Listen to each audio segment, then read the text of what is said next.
Bienvenido fiel escucha a un nuevo episodio de la Tribu Estoica. Lo prometido es deuda y aquí traigo el primer resumen del tercer volumen del Maestro Escotado. Dejamos el anterior con la Revolución Rusa y hoy vamos a conocer un poquito más a fondo la figura de Lenin y sus secuaces, la ideología profundamente racista y eugenésica inherente a la doctrina bolchevique y los efectos económicos de aplicar el comunismo marxista tal y como éste indicaba. Te adelanto una cosa, acabó matando a más de un cuarto de la población rusa. No alargo más la introducción y comenzamos.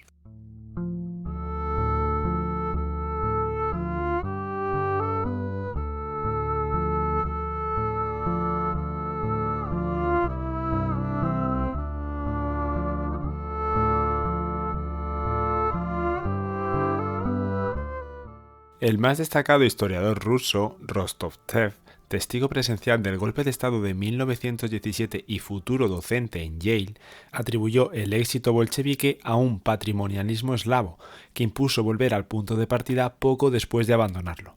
Podríamos hablar del espíritu de la Restauración, un absolutismo no reñido enteramente con la modernidad que los gobiernos europeos establecieron tras el destierro de Bonaparte. Su vigencia fue siendo recortada por el giro liberal de los países prósperos, pero el atraso permitió fundirlo en Rusia con la creciente aceptación del pensamiento eugenésico. Hasta entonces una rama de la zoología, concretamente la aplicada a mejorar las especies sujetas a domesticación, que renovó a fondo la ingeniería social. El pionero en esta línea fue Francis Galton, y el tema, que acabaría lindando con el tabú tras los experimentos de Lenin, Hitler y Stalin, estaba lejos de escandalizar a nadie en su tiempo, y cuando Galton murió, no pocos le consideraban una eminencia comparable con Darwin. Cabría imaginar que el comunista consideró no ya infundado, sino criminal el proyecto de Galton, cuyo énfasis en esterilizar al débil y multiplicar las cepas de alto rango ignora la revancha merecida por la humanidad frágil y pobre, a quien se dirigen tanto el Sermón de la Montaña como el Manifiesto de Engels y Marx. Pero las suposiciones suelen verse desmentidas por el curso de las cosas. Lo que agrupa y reconcilia antes o después a ese tipo de criador es su decisión de aplicar a la conducta de individuos y sociedades recursos irresistibles, violando la premisa kantiana de tratarnos unos a otros como fines y jamás como medios. Destacamos aquí también a Karl Pearson y sus lecciones sobre el arte eugenésico, que consiguen congregar a un público variopinto, donde destacan Bernard Shaw y otros fundadores de la Sociedad Fabiana. Con ellos perfila el espíritu misional laico del llamado nuevo imperialismo, que reclama el sometimiento de naciones y pueblos inferiores a una égida mundial de razas, favorecidas por sus genes, bastante antes de concretarse el bolchevismo y el fascismo como alternativas a la socialdemocracia. Adelantado a la hora de reconocer el poder de esta nueva ideología, Lenin no solo fascina a sus bolcheviques, sino a Mussolini o Hitler, y a una hornada adicional de caudillos antiliberales, albaceas de una higiene reñida con lo pusilánime, que descontamina planificando.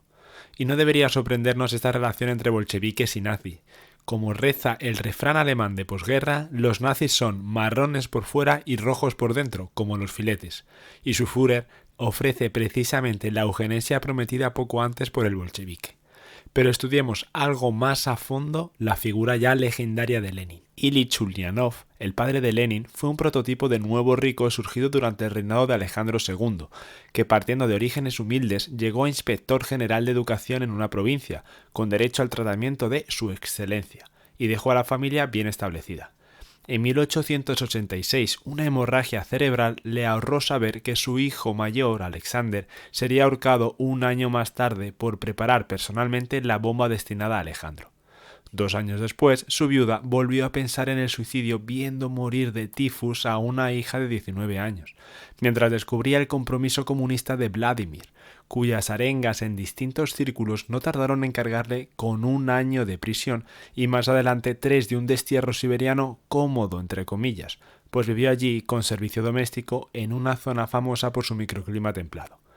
Tras intentar en vano que su Volodya eligiese alguna ocupación serena y lucrativa, María Alexandrovna consideró un mal menor sufragarle la vida en Europa, donde permanecerá como rentier en las principales ciudades, organizando su facción y editando revistas entre 1900 y 1917, salvo un breve retorno clandestino a Rusia en 1905. El cambio político de Lenin se hace esperar 2 años, cuando una familia otrora ilustre deja de merecer saludo al pasar por la calle, aunque la condena de Alexander no llevase aparejada confiscación de bienes. Lejos de abatirle, el nuevo estatus de paria fortaleció su voluntad, permitiéndole terminar los estudios de secundaria con premio extraordinario.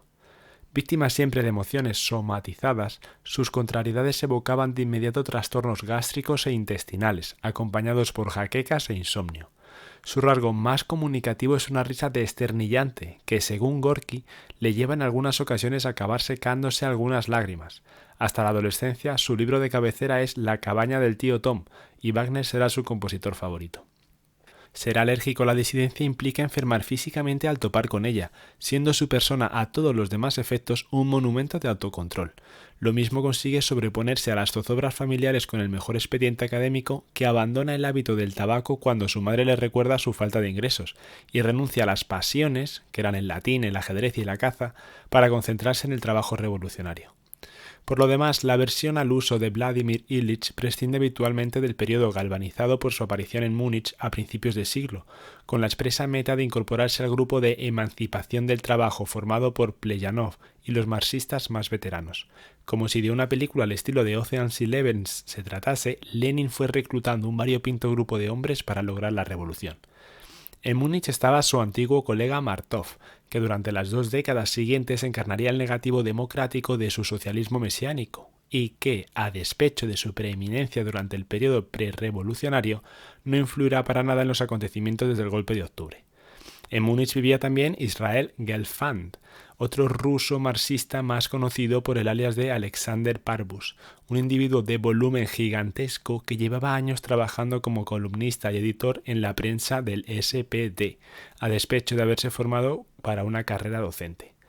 De hecho, de una imprenta oculta en su piso nacerá Iskra, o La Chispa, un periódico cuyo grupo contaba con un patrocinador rico y generoso, añadido a un número creciente de suscriptores que llegaron a rondar los 8.000, y su mera existencia hizo que otro desterrado en Siberia, el joven Lev Bronstein, alias Trotsky, emprendiese una arriesgada fuga desde allí a la sede de su redacción, dejando atrás a una joven esposa y 2 bebés. Nos falta el último gran vértice de este triángulo bolchevique, reclutado para la causa, nada menos que Josif Vissarionovich Dugashvili,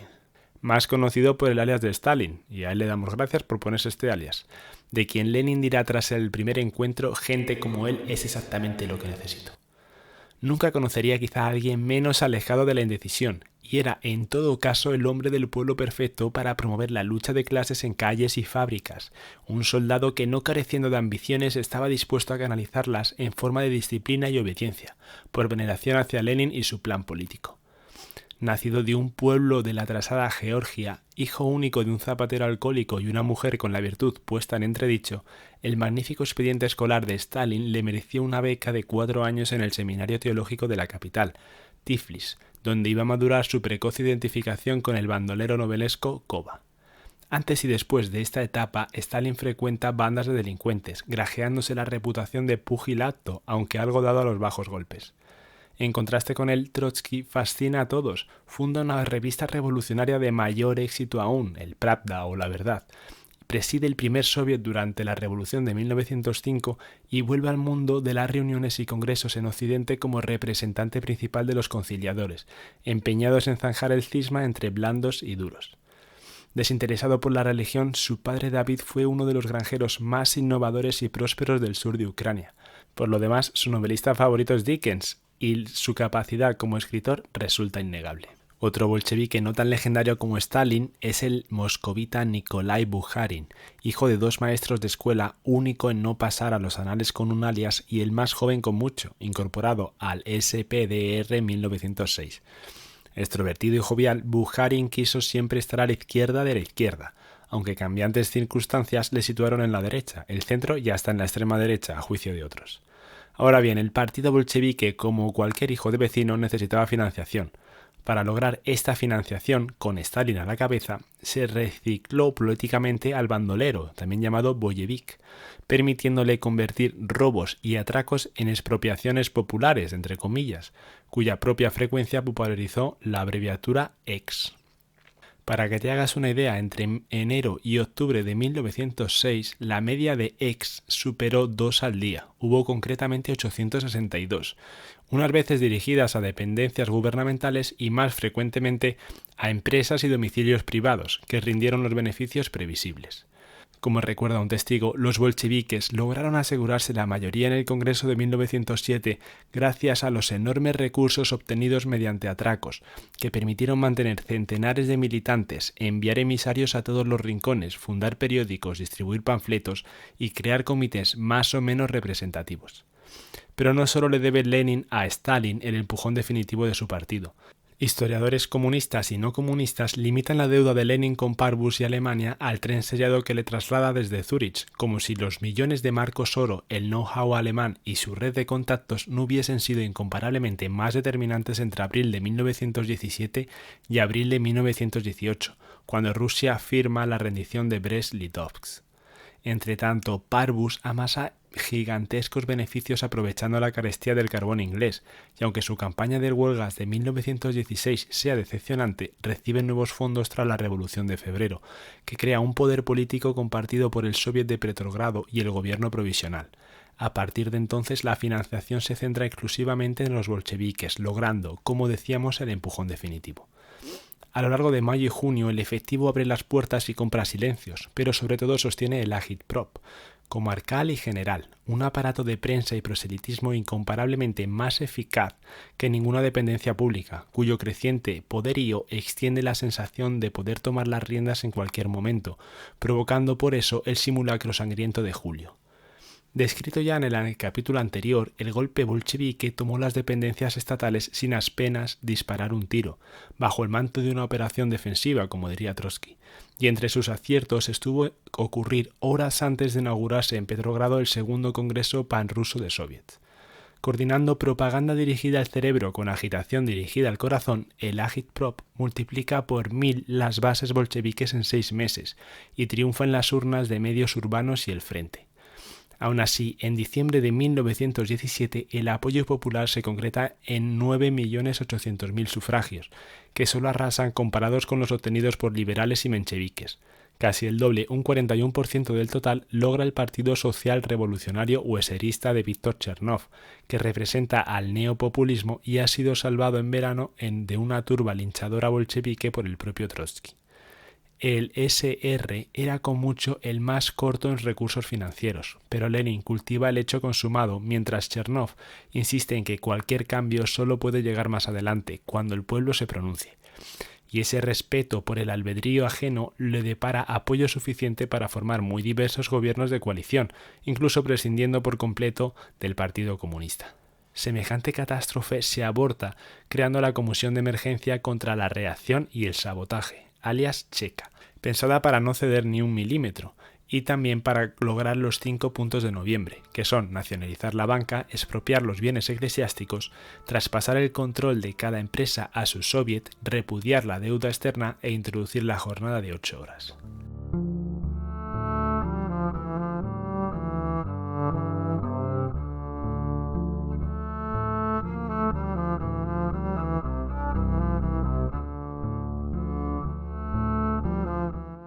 Amigos cercanos y prestigiosos como Gorky ven en esta iniciativa algo análogo a una borrachera de mando, y Martov un gobierno de obreros, soldados y campesinos donde no hay un solo obrero, soldado o campesino. Sea como fuere, el giro autoritario solo puede considerarse un cambio en el caso de Trotsky, pues Lenin nunca aceptó el criterio de una persona un voto. Ambos líderes coinciden en emancipar el proceso revolucionario de la democracia garantista, y el apoyo de Trotsky a Lenin es decisivo para que la rendición exigida por Alemania se acepte sin condiciones en abril. Coincidiendo cronológicamente con el decreto sobre prensa, que se dio el 26 de octubre de 1917, el relativo a la tierra suprime toda propiedad privada territorial de inmediato y sin compensación, prohibiendo la compraventa de parcelas y el empleo de asalariados. Esto otorga en principio facultades ilimitadas al MIR, que era una comunidad campesina, de cada circunscripción, y añade que cualesquiera terrenos, rebaños y edificios se transfieren a los soviets comarcales hasta reunirse la Asamblea Constituyente. Parejamente novedoso, por borrar la frontera entre la esfera civil y militar, es lo previsto en letra pequeña por el apéndice 4 de la Declaración, que dice lo siguiente: se instituye el reclutamiento laboral universal para abolir las secciones parasitarias de la sociedad.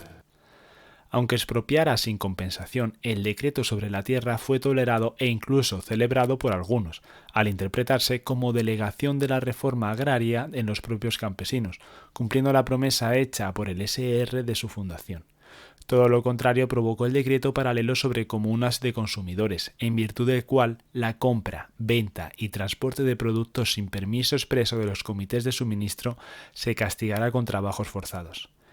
Lenin supuso que promover la lucha de clases en el campo haría más aceptable ese veto al comercio, pero más bien creó un espíritu de cuerpo desconocido hasta entonces, y el MIR, esta comunidad campesina, siguió redistribuyendo parcelas y pastos como solía.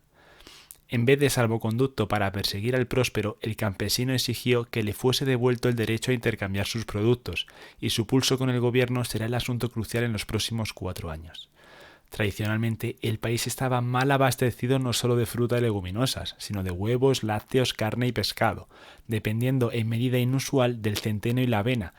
que en las provincias centrales concentraba hasta 4/5 de la dieta. El trigo empezó a sembrarse en grandes extensiones desde principios del siglo XX, y la introducción de la patata y la remolacha se demoró también mucho, en gran medida por falta de actitud emprendedora. 2 semanas después de prohibir el comercio agrícola, mientras la disolución de la Asamblea Constituyente sigue provocando disturbios y tiroteos en Moscú y en Petrogrado, un decreto deroga la propiedad de inmuebles urbanos, arbitrando el plazo de 24 horas para abandonarlos o compartirlos, en ejecución de la campaña Paz en las chozas, guerra en los palacios. 10 días más tarde, un tercer decreto convierte a los guardias rojos en ejército rojo, estimulando el reclutamiento con cebos alimenticios, y antes de que enero termine, las noticias del campo empeoran dramáticamente, multiplicándose la resistencia tanto activa como pasiva.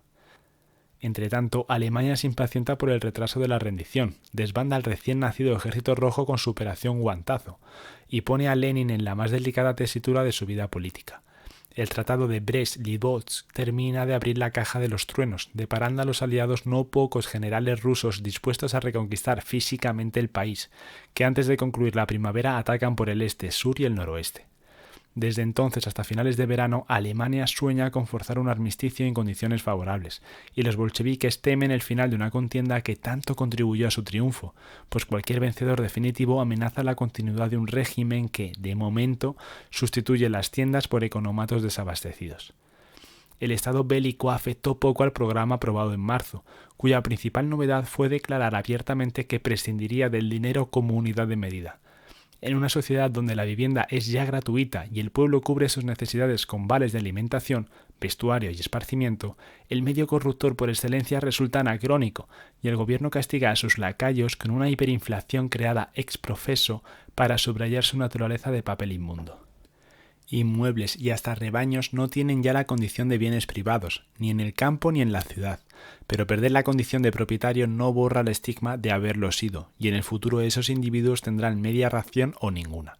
Su fundamento filosófico reside en que abjurar de credos previos no es suficiente cuando la conciencia viene troquelada por el ser social, y el mero contacto físico con la clase explotadora corrompe. El rigor experimenta un nuevo giro de tuerca tras el atentado a Lenin del 18 de agosto, que le deja con un tiro en el brazo levantado para protegerse y otro en el cuello, demasiado próximo a la columna para ser extraído de momento.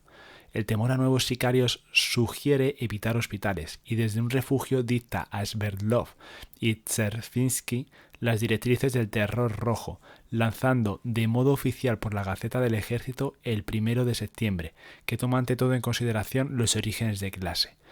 Durante las 8 semanas siguientes esa campaña extermina entre 50.000 y 200.000 personas.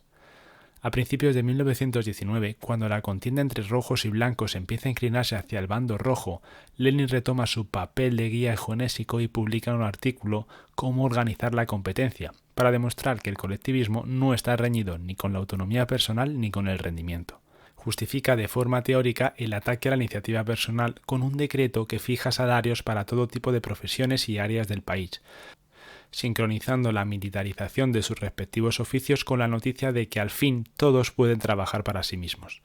Su jornada se retribuye con vales de economato ajustados al entusiasmo laboral, castigándose la desidia como sedición. El decreto sobre raciones de 1919 lo anticipaba, precisando que los únicos comunistas actuales son los subotniks, esto es, quienes trabajan más allá de la cuota fijada por la autoridad. Hasta que el resto adopte un criterio de renunciar a días libres y vacaciones, en palabras de Lenin, comprobamos cómo los gérmenes del socialismo son todavía muy débiles y las viejas formas económicas dominan abrumadoramente. Por otra parte, la palabra bolchevique, que significa mayoritario, es el nombre registrado del gobierno, que no puede ser más brillante en términos de marketing político, gracias a un aparato de propaganda tan superior al de cualquier otro país como superior es la proporción de sus ciudadanos dedicados a funciones de espionaje.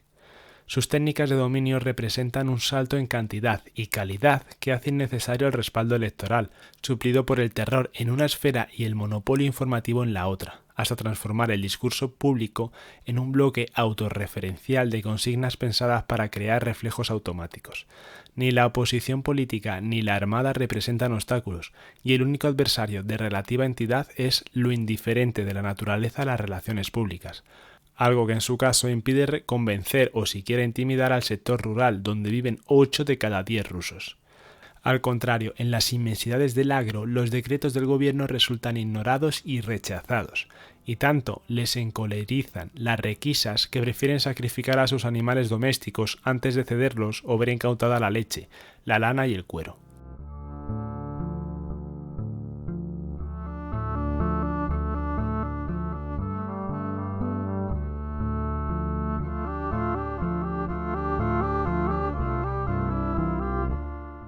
Pero mejor será si ponemos en números la consecuencia de este desabastecimiento fruto de las medidas de los bolcheviques.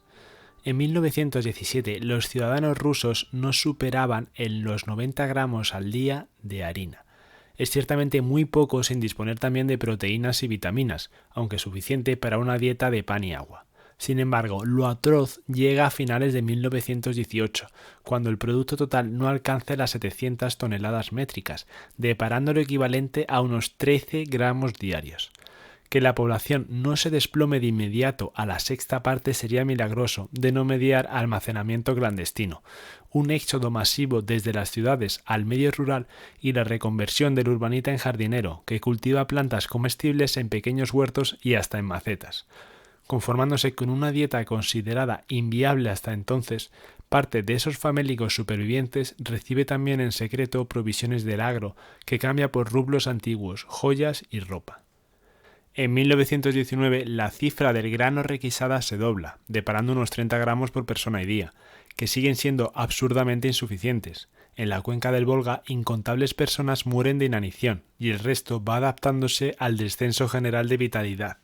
En 1920 las requisas doblan otra vez su cuantía, a 60 gramos diarios por persona, pero es un éxito limitado a la checa. La táctica revolucionaria manda alimentar cualquier foco de insatisfacción, tomando como motor el resentimiento del pobre hacia el rico, si bien en Rusia la pobreza iguala ya a todos, pues los altos funcionarios simplemente no pasan hambre, y algo ha de hacerse para que el desastre material no siga creciendo. Desde principios de 1920 están muriendo al día de inanición unas 10.000 personas, mientras obreros desquiciados por la miseria exterminan a capataces y técnicos en empresas de gran volumen. Todavía más amenazador para el gobierno es que las requisas de grano debieran pasar en 1920 de 18 a 27 millones de puts, cuando los campesinos llevan 2 años regalando trabajo a cambio de hiperinflación y acaban de decidir que su siembra se limitará al estricto consumo. Ya en agosto, las primeras tropas enviadas a recoger el excedente, entre comillas, son recibidas a tiros, y no tarda en surgir una unión de trabajadores rurales como alternativa política a la disuelta Asamblea Constituyente, representada en el campo de batalla por ejércitos verdes nutridos en buena medida por desertores del Rojo, que en enero rondan los 60.000 combatientes y surgen también en los Urales y Siberia. Acallar su rebelión exige otra vez los servicios de Tuchabevsky, al frente de 100.000 soldados y varios destacamentos de la Checa, así como el recurso a rehenes, campos de concentración y un uso sistemático del gas letal para desalojar zonas boscosas, que restablecen la campaña de terror masivo lanzada tras el atentado a Lenin. Desde el verano de 1919 el escenario incluye no solo parálisis de la industria y la agricultura, sino 4 ejércitos que viven básicamente del pillaje: el rojo, el blanco, el negro y el verde. En este orden de cosas aparece la medida política más importante hasta la fecha y que deberás recordar en los sucesivos episodios, la llamada NEP, o Nueva Política Económica, que pone fin a 3 años de requisa incondicional y que bastaron para crear la mayor crisis del abastecimiento registrado en los anales. Por más que la libertad de comercio solo se admita dentro de los estrechos límites, regulando el Estado sus formas y métodos, devolver a sus antiguos propietarios las empresas con menos de 20 empleados, tolerar la compraventa de producto agrícola y otorgar garantías al inversor extranjero transformó profundamente el escenario. La superficie cultivada, que en 1922 comprendía unos 78 millones de hectáreas, se eleva en 1925 a 104, apenas algo menos de lo sembrado en 1913. Entre 1921 y 1926 las manufacturas crecen un 200%, el Grossbank financia múltiples proyectos y en 1927 el 98,3% de la tierra cultivada corresponde a unos 25 millones de granjas, que daban para vivir razonablemente si el clima no se torcía. El alivio bastará para sostener el crecimiento del aparato estatal, que en 1921 sobrevivía a duras penas y en 1928 podrá reanudar su pulso perdido con el campesino. Ningún gobierno podrá prescindir de cierta libertad económica y de empresa, pues el resultado será la asfixia que acabaría con el propio gobierno. Hay que dejar que el ciudadano pueda producir algo para poder quitárselo. Por lo demás, con la NEP se exacerban las jaquecas y el insomnio de Lenin, que desembocan en episodios cada vez más prolongados de postración y afasia. El cambio se debe producir, por lo tanto, en el campo de las ideas, y lo innegociable es pasar del individuo insolidario al yo masa, mediante un cambio de mentalidad que no admite simple retractación. La aprobación del paquete legislativo coincide con la primera purga masiva en el elenco oficial del comunismo, ya que la cuarta parte del partido, unas 170.000 personas, es expulsada porque sobran los bribones, los comunistas, burocráticos, deshonestos o vacilantes, y los mencheviques que repintaron su fachada, pero siguen siendo mencheviques de corazón. El fantasma del hambre remite espectacularmente desde principios de 1922, como consecuencia de una siembra que dobla al del año previo, pero ese éxito se debe a consentir el expolio de las viejas sanguijuelas. Resulta desmoralizador que dejar atrás el comunismo de guerra aliente toda suerte de opiniones disolventes, desde las dispuestas a eternizar la NEP hasta las que protestan por la orientación general del gobierno. Pero esta NEP causará una herida mortal a Lenin, de la que no se podrá recuperar. Toca, por lo tanto, buscar sucesor. Sobrellevando horribles jaquecas, pequeños ictus y pérdidas del hilo que a veces suponen horas, el enfermo consigue redactar una carta abierta al futuro 12º Congreso, llamado luego Testamento, donde el deseo de preservar la unidad pasa por ir deslegitimando uno por uno a sus 6 principales colegas. Trotsky es de largo quien sale mejor parado. Stalin carga con el peor pecado político, el de la traición implícita, y los juicios vertidos sobre el resto confirman una nota tomada por Lenin poco antes. Solo la comparación con otros me depara propia estima. Illich sobrevivirá casi un año, en condiciones de creciente incapacidad. Era muy difícil interpretar qué querían decir sus gruñidos y gemidos, de los cuales lo único inteligible consistía en un ocasional ahí, ahí, ahí, y tanto su hermana menor como Krupskaya rechazaron insistentes peticiones de eutanasia durante el otoño. Su ausencia será providencial para que ese año transcurra en un tenso compás de espera atemperado por la recuperación material derivada de cancelar el comunismo de guerra. Para todos los aludidos fue un alivio que su carta solo se difundiera en un pequeño círculo, permitiendo que, lejos de sufrir un terremoto político, el 13º Congreso discurriese sin controversias, confiando en la pronta recuperación del líder. Otra cosa era, en principio, el último artículo, pues la carta de diciembre acababa proponiendo algo tan sencillo como ampliar el Comité Central de los actuales 23 a 50 o 100 miembros, y ese texto presagiaba un ataque todavía más directo al gobierno. El texto iba a ser lo más parecido a un testamento teórico, colmado de franqueza. Nuestro aparato estatal es deplorable, por no decir perverso, y nuestros recursos en cuanto a saber, educación y formación son ridículamente inadecuados si los comparamos con todos los demás países.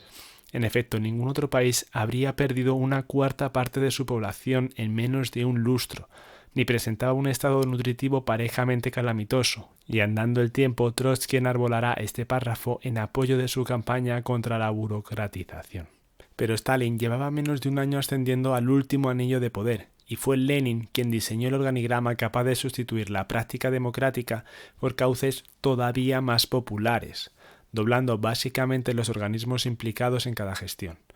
Imputar a su protegido un estado perverso prescindía de que él había hecho y deshecho a su antojo desde el principio. Por lo demás, la intención del escritor no era dar marcha atrás o siquiera consentirse la melancolía, sino reafirmar el programa eugenésico bolchevique. Su título, Mejor pocos, pero mejores, parte de que masa es una noción a su entender selectiva y no debe confundirse con términos como gran número o mayoría. Lamentar retrocesos demográficos resultan tan reaccionario como anteponer los medios al fin, porque la masa es un individuo libre de egoísmo, que obra en común por amor a lo común, y solo está incluido en ella quien rechace activamente la insolidaridad.